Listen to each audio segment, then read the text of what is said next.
ನಮಸ್ಕಾರಗಳು. ನಾನು ಜ್ಯೋತಿ ಬಟ್ಸ್ ಪ್ರಪಂಚಕ್ಕೆ ಸ್ವಾಗತ.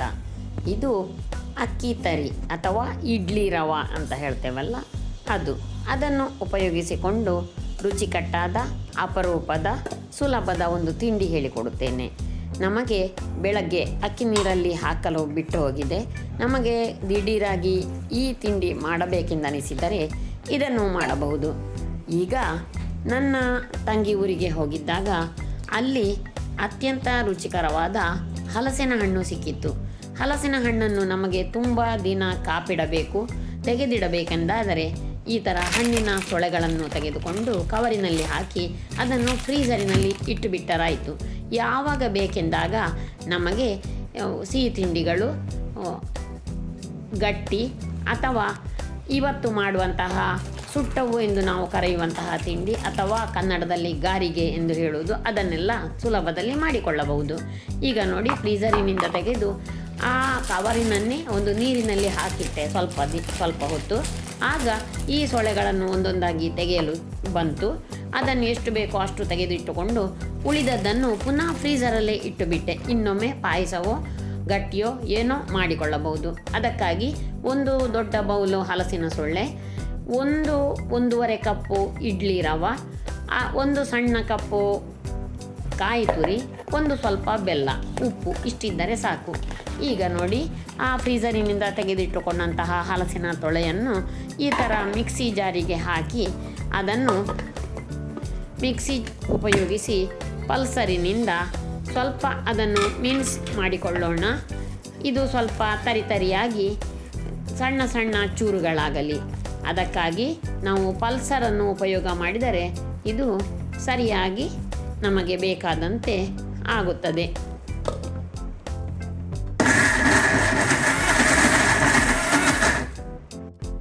ಈಗ ನೋಡಿ, ಇದು ಸರಿಯಾಗಿದೆ. ಇದನ್ನೊಂದು ಬೌಲಿಗೆ ತೆಗೆದಿಟ್ಟುಕೊಳ್ಳೋಣ. ಈಗ ಇದು ತರಿಯಾಗಿ ಸರಿಯಾಗಿದೆ. ಈಗ ಇದಕ್ಕೆ ನೀರಿನಲ್ಲಿ ತೊಳೆದು ಇಟ್ಟುಕೊಂಡಂತಹ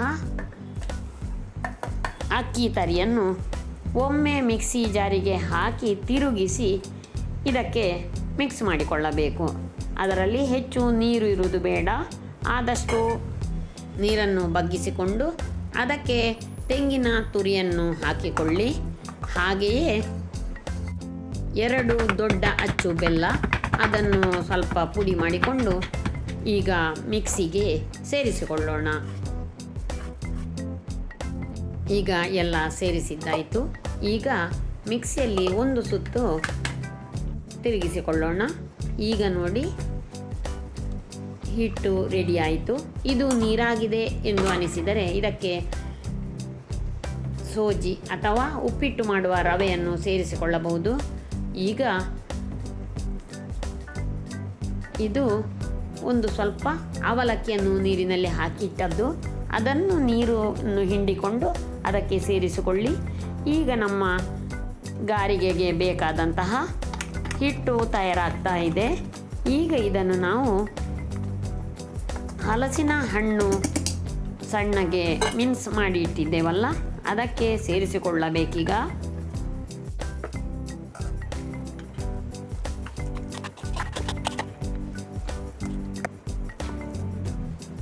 ಈ ಸಂದರ್ಭದಲ್ಲಿ ಬೇಕಿದ್ದಷ್ಟು ಉಪ್ಪನ್ನು ಕೂಡ ಸೇರಿಸಿಕೊಳ್ಳಿ.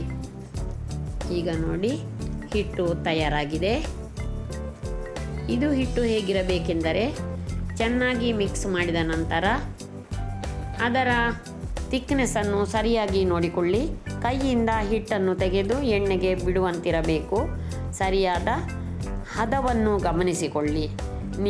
ನೀರಾಗಿದೆ ಹಿಟ್ಟು ಎಂದು ಅನಿಸಿದರೆ ಸ್ವಲ್ಪ ರವವನ್ನು ಸೇರಿಸಿಕೊಳ್ಳಬಹುದು. ಈಗ ಒಂದು ಪಾತ್ರೆಯಲ್ಲಿ ಎಣ್ಣೆಯನ್ನು ಬಿಸಿ ಮಾಡಲಿಡುವ. ಬಾಣಲೆ ದಪ್ಪ ತಳದಿರಲಿ. ಈಗ ಕೈಯನ್ನು ಒದ್ದೆ ಮಾಡಿಕೊಂಡು ಜಾಗರೂಕವಾಗಿ ಹಿಟ್ಟನ್ನು ಸ್ವಲ್ಪವೇ ತೆಗೆದು ಸಣ್ಣ ಉಂಡೆಯ ರೂಪದಲ್ಲಿ ಬಿಸಿಯಾದ ಎಣ್ಣೆಗೆ ಈ ಥರ ಬಿಡುತ್ತಾ ಬನ್ನಿ. ಎಣ್ಣೆ ಮುಳುಗುವಷ್ಟು ಇರಲಿ. ಎಣ್ಣೆ ಒಳ್ಳೆ ಬಿಸಿಯಾಗಿರಲಿ. ಜ್ವಾಲೆ ಮಧ್ಯಮ ತರಗತಿಯಲ್ಲಿರಲಿ. ಜಾಗರೂಕತೆಯಿಂದ ಅದನ್ನು ಕವಚಿ ಹಾಕಿ ಹೀಗೆ ಮಧ್ಯಮ ತರಗತಿಯ ಉರಿಯಲ್ಲಿ ಈ ಗಾರಿಗೆಯನ್ನು ಚೆನ್ನಾಗಿ ಎರಡೂ ಬದಿಯಿಂದಲೂ ಬೇಯಿಸಿ. ಇದು ಹಲಸಿನ ಹಣ್ಣಿನ ಪರಿಮಳದ ಸಿಹಿಯಾದ ರುಚಿಯಾದ ಹಳೆ ಕಾಲದ ತಿಂಡಿ, ಎಲ್ಲರಿಗೂ ಇಷ್ಟ. ಇದನ್ನು ಸಾಂಪ್ರದಾಯಿಕವಾಗಿ ಮಾಡುವುದಾದರೆ ಇಡೀ ಅಕ್ಕಿ, ದೋಸೆ ಅಕ್ಕಿಯನ್ನು ನೆನೆ ಹಾಕಿ ಅದರಲ್ಲಿ ಮಾಡುತ್ತಾರೆ. ನಾನು ಈ ಥರ ಇಡ್ಲಿ ರವೆಯನ್ನು ಉಪಯೋಗ ಮಾಡಿದೆ. ಇದು ನಿಮಗೆ ಮೊದಲೇ ನೀರಿನಲ್ಲಿ ಹಾಕಲು ಮರೆತು ಹೋಗಿತ್ತು ಅಥವಾ ಸಮಯವಾಗಲಿಲ್ಲ ಎಂದಾದರೆ ಈ ಥರ ನಿಮಗೆ ಟ್ರೈ ಮಾಡಿ ನೋಡಬಹುದು. ಇದು ಬಹಳ ರುಚಿಕಟ್ಟಾಗಿ ಬಂದಿತ್ತು, ಚೆನ್ನಾಗಿ ಬಂದಿತ್ತು. ನೋಡಿ, ಹಿಟ್ಟು ಇನ್ನೂ ಉಂಡೆಗೆ ಬರುತ್ತಿಲ್ಲ, ಗಟ್ಟಿ ಸಾಲದಿಂದಾದರೆ ರವವನ್ನು ಹಾಕಿ, ಬಾಂಬೆ ರವ ಎಂದು ಹೇಳುತ್ತೇವಲ್ಲ, ಅದನ್ನು ಸ್ವಲ್ಪ ಹಾಕಿ ಅದವನ್ನು ಸರಿ ಮಾಡಿಕೊಳ್ಳಿ. ಇದು ನೀರಾಗಿದ್ದರೆ ಹೆಚ್ಚು ಎಣ್ಣೆ ಕುಡಿಯುತ್ತದೆ. ಹಿಟ್ಟು ಗಟ್ಟಿಯಾಗಿರಬೇಕು, ಅದು ನಮ್ಮ ಕೈಯಲ್ಲಿ ತೆಗೆದು ಹಾಕುವಷ್ಟು ಸರಿ. ಈ ಹದ ಇದು ಸರಿಯಾಗಿದೆ, ಸರಿಯಾಗಿ ನೋಡಿಕೊಳ್ಳಿ.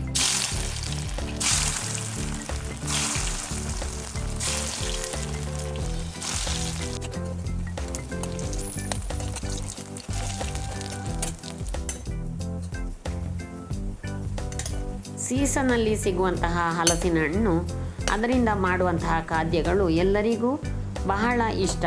ಅದನ್ನು ಬಾಲ್ಯದಿಂದಲೇ ತಿಂದು ಬೆಳೆದವರು ಅದನ್ನು ವರ್ಷಕ್ಕೊಮ್ಮೆಯಾದರೂ ತಿನ್ನಲು ಇಷ್ಟಪಟ್ಟೇ ಪಡುತ್ತಾರೆ. ಈ ಹಲಸಿನ ಹಣ್ಣಿನ ಗಾರಿಗೆ ಅಥವಾ ನಮ್ಮ ಹವ್ಯಕ ಭಾಷೆಯಲ್ಲಿ ಸುಟ್ಟವು ಎಂದು ನಾವು ಕರೆಯುವಂತಹ ಈ ತಿಂಡಿ ನಿಮಗೆ ಇಷ್ಟವೇ? ನಿಮ್ಮಲ್ಲಿ ಇದನ್ನು ಏನೆಂದು ಕರೆಯುತ್ತಾರೆ? ಕಾಮೆಂಟ್ ಮೂಲಕ ತಿಳಿಸಿ. ಈ ವಿಡಿಯೋ ನಿಮಗೆ ಇಷ್ಟವಾದಲ್ಲಿ ಲೈಕ್ ಮತ್ತು ಶೇರ್ ಮಾಡಲು ಮರೆಯದಿರಿ.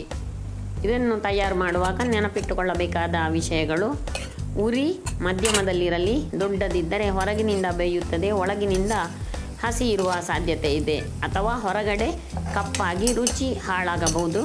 ಈ ಥರ ಸಣ್ಣ ಮಧ್ಯಮ ಉರಿಯಲ್ಲಿ ಇಟ್ಟು ಚೆನ್ನಾಗಿ ಮೊಗಚಿ ಕವುಚಿ ಹಾಕಿ ಬೇಯಿಸಿದರೆ ಈ ರುಚಿಕರವಾದ ಸಿಹಿ ಖಾದ್ಯ ಹಲಸಿನ ಹಣ್ಣಿನಿಂದ ಮಾಡಿದ್ದು ತಯಾರಾಗುತ್ತದೆ. ನಮ್ಮಲ್ಲಿ ಎಲ್ಲರಿಗೂ ಇಷ್ಟ. ನಾವಂತೂ ಎಲ್ಲಿ ಹಲಸಿನ ಹಣ್ಣು ಸಿಕ್ಕಿದರೂ ಈ ಥರ ಹಲಸಿನ ಹಣ್ಣನ್ನು ತೆಗೆದಿಟ್ಟು ವರ್ಷಕ್ಕೊಮ್ಮೆಯಾದರೂ ಮಾಡುತ್ತೇವೆ. ನೋಡಿದ್ದಕ್ಕಾಗಿ ಧನ್ಯವಾದಗಳು.